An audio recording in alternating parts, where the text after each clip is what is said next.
Martin, we spoke after your win last time out at PFL, and you were telling me how, you felt like you didn't get much respect, maybe from the media, from the fans. Now heading to the final, do you feel like you're getting the attention and the respect that you deserve? Yeah, I'm feeling absolutely getting more attention and more respect about this final. But of course, the most important thing is to get this victory, and after that, I guess, I will bring more attention here in the US and especially in my country, Norway, because that win can actually mean MMA getting legal there. Yeah. And you live in Norway, right? Yeah, I live in Norway. And where did you do this training camp? I did every training in Norway in this preparation, so back home.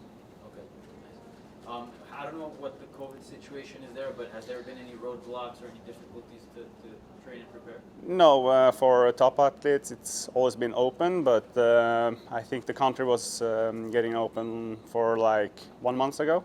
So now it's nothing special. It's just another day. Yeah. And I know obviously the title, the $1 million prize, that's all good, but I think from the feel that I get from talking to you previously, you also want people to recognize the work that you put in and the talent that you are in the sport. How important is that as well, the sort of the prestige that comes with winning a title?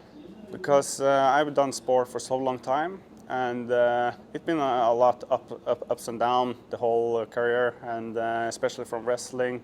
Like, I was placed at number 3 in the world and number 3 in Europe, and was very good there, and that's why people like I'm coming to MMA and this final with just 10 professional fights, and thinking that it's not too much, but that maybe his lack of experience for this final. But to be honest, I feel more experienced than all of the other guys in the roster. So I think you will see that in the fight, that I'm very confident and will come and will calm. And like I say, I'm prepared for a 5-rounder with Carlos, and I've done my homework.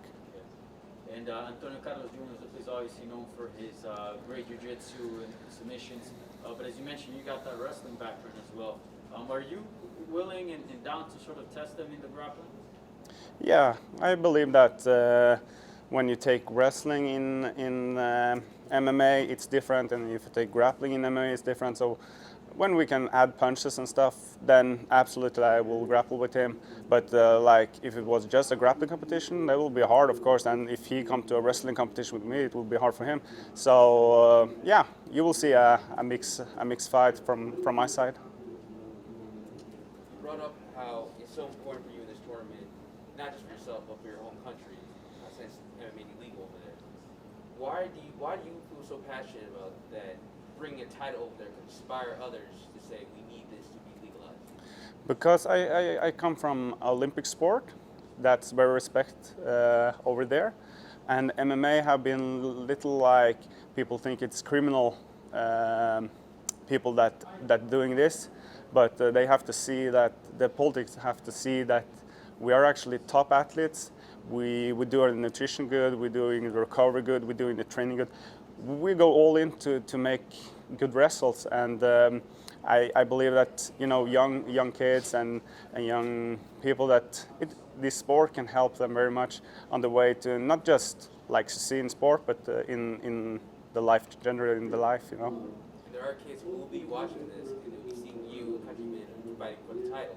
What would you want to tell them for those who do want to do in this career path but are afraid because of the legal laws there? Can you repeat that? For the kids who will be watching you for this fight, what words of advice would you give them as they watch you for this fight? Like, I think it's good to have structure in life, and the best sport to actually do that it's in MMA. So you can learn wrestling, you can learn grappling, you can learn like all the aspects of the game. And I believe how you respect other people, how you see on the coaches, how you see on the teammates. It's very important for life. Winning the title and bringing it back to your home country, do you think that'll help sort of change the perception of the sport and help it become legal? Yeah, that will actually be the first step. It was like in boxing, Clarissa Shields' like rival, Cecilia Brækhus. She did that. Boxing was illegal, and she brought home some some good fights and championship belts, and that started the talking. So the politicians started to talk, and yeah, as I see it, it's the first step.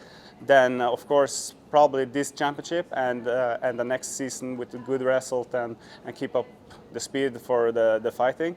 So I believe that actually will be the first step to make it legal, and I believe I'm the man to do that. Marthin, I talked to your teammate Jack Romancic recently, and he had a lot to say about you. Can you kind of describe kind of what goes on in the gym and what the relationship is like between you two and how you guys have made each other better over time? You know, Jack was the first guy that I reached out to when I was wrestling because I always want to go to MMA. So it was back in 2015. I just messaged him, and he talked to me and like invited me to the club. So he was actually the first guy that brought me to the gym, Frontline Academy, and to be able to spar and train and get advice from a guy like top 10 in the UFC. It means a lot, and that also brings confidence to my game, because I know that if I can hang up with him in the training and keep going with him, and I see the guys he have been beaten. So yeah, I believe that also it's a big part of who I am today. So yeah, a very good guy. Marthin, you expected the last fight to go 15 minutes, and it ended up being a lot shorter than expected. How do you expect this fight to go down? I believe that all my fights have been finished, win and lose. So I don't believe this fight will go to the distance. I need to be prepared for the head for 25 minutes, but I don't see it goes any longer than round 4. I actually don't. Thank you and good luck. Thank you. Thank you very much, everybody. Thank you. Thank you. Appreciate it. Thank you. I just gotta